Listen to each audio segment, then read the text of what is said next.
Hello everyone, I'm Dr. Priyank Patel and I'm a consultant spine surgeon with the VR Spine Practice Group. Today I'm going to talk to you about an interesting case of osteoporotic vertebral fracture. Now, osteoporosis is that the bones become hollow from inside. It is not a calcium deficiency. It is not because you have not taken adequate calcium in your diet that you develop osteoporosis. It's a condition which is prevalent and it is way too much in the Indian population than the Western population because of couple of things. One is they lack exercise in their routine. The other part is genetics, and the third part is generally, if you see, the life expectancy of our population is increasing. So something which was average 65 earlier, now they are living way beyond 80s and they are living an active lifestyle. So this particular gentleman I'm talking to you about is a 80-year-old guy who had a domestic fall, a very basic fall in the bathroom, after which he was not able to move around for a couple of days. They tried basic bed rest, medications, calciums, anti-osteoporotic treatment. Unfortunately, what happened is that the fracture did not unite.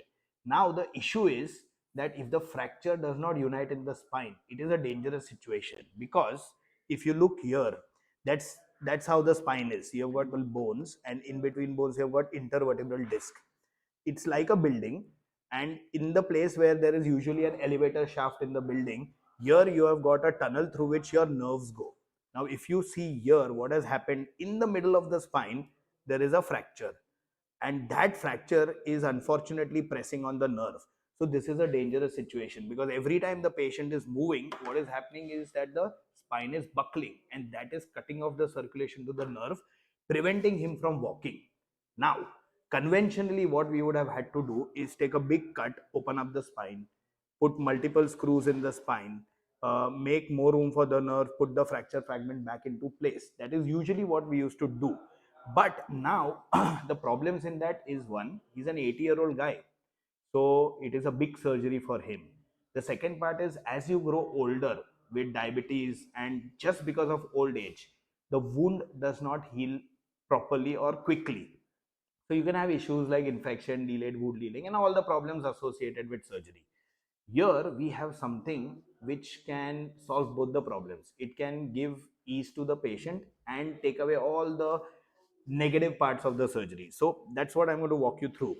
If you look at the CT scan of this patient, you see this black thing inside. So that's the hollow that is created because the bone is not filling up. And every time the patient moves or gets up, what happens is, in a lying down position, in which the spine is in a reasonable alignment, that actually completely collapses when he's sitting up, and that causes pressure on the nerves, because of which he's not able to move. And of course, if the fracture is moving, it can cause terrible pain. Guys who have had fractures in your life, you know how bad the pain is. Well, in this, what we did is, did not open up the spine, put some guide wires. That's wires put from the skin directly into the spine, into the bone. Over that, we put in a balloon and we inflated the fractured area. So essentially what we did is we opened up the fracture, and then we did something called as vertebral body stenting. Basically, it's a stent which is put in the spine. So as soon as the fracture is opened up, the stent holds it in place. This stent is then filled in with vertebral body cement.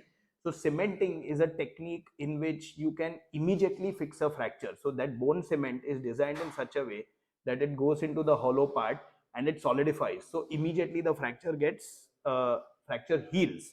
And along with that, to support this, we have put in screws. Now, of course, that question comes that you've put in screws, you've put in cement, then how is it possible without opening up the spine? Well, this is where minimally invasive spine techniques come into picture, where you can do this all through the skin by just half a centimeter cuts through which the screws are passed over the guide wires. So if you look, we have put in 4 screws, we have put a stent, we have put in cement, and all of this is done by a hardly 4 incisions, which are maybe half a centimeter each. The advantage of this is that this particular gentleman, who was practically bedridden for 3 to 4 weeks before we took him up, and was suffering with this fracture for at least 5 to 6 months before he actually got bedridden, within 6 hours of surgery he was walking, and we were able to discharge him next day. So here the hospital time is less. We don't have to open up the spine. We are able to give him quick relief in pain. The number of screws that we have to put in the body is also less.